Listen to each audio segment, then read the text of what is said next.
Hello there, welcome back. So, I was asked the question, how do you stick the landing going from a long distance relationship where you get to see each other about every 4 to 6 weeks or a weekend and some time in the summers together? How do you get from a long distance relationship and stick the landing once you're finally moving in together and having a full time together relationship? And I think there's three things you gotta look for. Because it is a big adjustment period. I know you're going to look forward to it and it's going to feel all wonderful and it's going to be something to get hyped about, but there is some adjustments that are going to happen. The first one is accepting that roller coaster of highs and lows, from when you're apart and you feel bad or you're dreading them leaving or whatever it is, and the highs of looking forward to being together and actually being together. That high and low roller coaster needs to even out into something far more stable and more of a sort of a cruise mode. You can still have highs and lows, but not the highest of highs and the lowest of lows. And accepting that high when you experience each other being together for that long distance relationship is not going to be sustainable once you're actually living together in the more permanent relationship. And understanding that your relationship being good and not feeling like that high doesn't mean anything is wrong with the relationship. It just means you're now living together. You are now in this permanent relationship.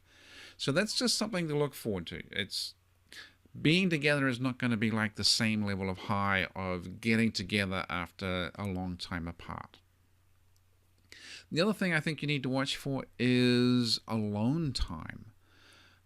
If you are long distance, you're getting more alone time than you can possibly want. And there's a great temptation when you finally get together to let's spend every second of the day together. Let's be together all the time and never split up.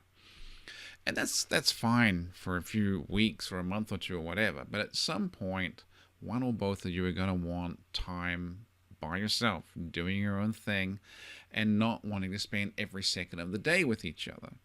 And in that moment, that can feel quite rejecting to the other person. So this is just something to be aware of, to expect it's going to happen, particularly if one or both of you are introverts, and simply wanting a little extra space, wanting some alone time, doing your own hobbies, whatever it is, doesn't mean anything is wrong with the relationship. It just means you've caught up on the need to be together. In fact, the relationship is in the best place it's been probably forever. The other thing I think you need to look for is, I think before you even get to the moving in together part, I think you have to really clarify what the level of commitment is. Because just the process of one person leaving where they are to move in with the other person, there's a very sort of asymmetrical commitment that is going on. The person that's moving, they can be, giving up their lease. They can be selling their house. They'll be leaving their job. They'll need to find another one. They'll be leaving friends or family or whatever it is, their whole sort of social network from wherever they were before, and are now moving and have to recreate all of that. So they have this really big commitment to getting through all these logistical, just straight up logistical issues.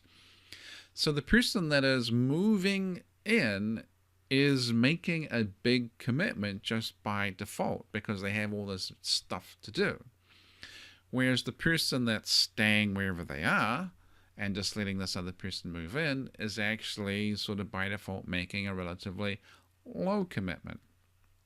They aren't moving. They don't have to find a job. They don't have to find a whole bunch of friends. They don't have to do a whole bunch of extra stuff. So there's a very sort of asymmetrical commitment that happens there. And what I suspect is, if none of this is really talked about, the person who's making the move and is putting all their chips on the table usually has a fairly unspoken thought that this relationship is super important, that there is some sort of chance that they're going to get married or whatever it is. And it can all turn into a covert contract rather unwittingly. So if they sell everything, leave their job, leave their friends, leave their family to move in, and then the full on relationship doesn't quite happen. They don't get married. They don't actually get to have the kids together. They don't get to build their lives exactly the way they thought. They can get pretty butthurt about it, which is both rightly so, and if this wasn't all talked about beforehand, they've screwed themselves by this giant covert contract.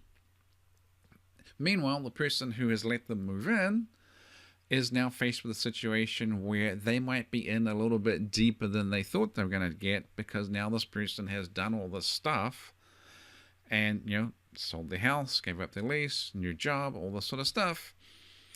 And even if it's not talked about, they could even feel like, you know what, they really did sort of make all these giant changes to be with me. I feel like they should feel entitled to more of a commitment from me, or getting married, or whatever it is.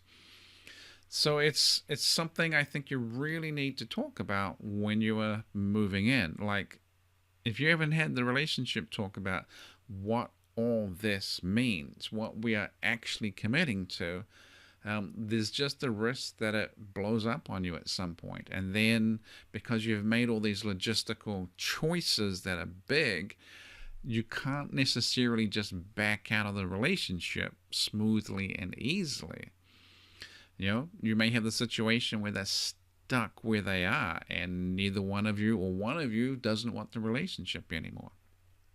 So that's just something I think you need to really clearly communicate. And this is something Jennifer and I did when we got married. I was born and raised in New Zealand and living in New Zealand. She was born and raised in America, living in America. For us to have a relationship, just to get through the logistical hoops, one of us had to move. So if one of us is going to, leave their job, leave their family, leave their friends, leave their country, to make the jump to the other country, that is an enormous commitment. So when we agreed to get married, we didn't know who was going to go where. One of us was going to have to move, though. So if one was going to make that giant move, the question of getting married was sort of right there on the table from the get-go.